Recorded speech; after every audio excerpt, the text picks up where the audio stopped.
Hello, I'm Kay. I'm based in Cornwall and own 2 holiday properties and manage 4 for other people.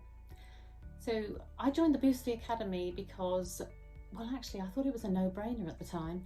It was a one-off fee for a lifetime's membership. Now, if you've seen or heard about Mark Simpson, he's not that old, so he's not going anywhere anytime soon, hopefully. Anyway, what I like about the Boostly Academy is the interactive nature. So Mark's always on hand to provide us with training for various subject areas, but also we've got a vault which is full of video training.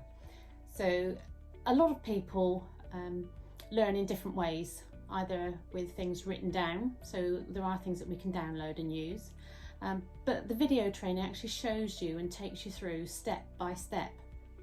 The other thing I like, in addition to the support from Mark and his team, is actually the support of other Boostly members. Now, often you go into Facebook groups and you get negativity. I can't bear negativity. So in the Boostly Facebook group, everyone wants to be there. They've paid to be there. They're positive people.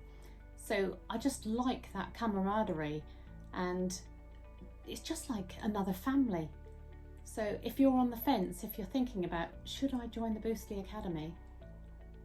Absolutely, why shouldn't you?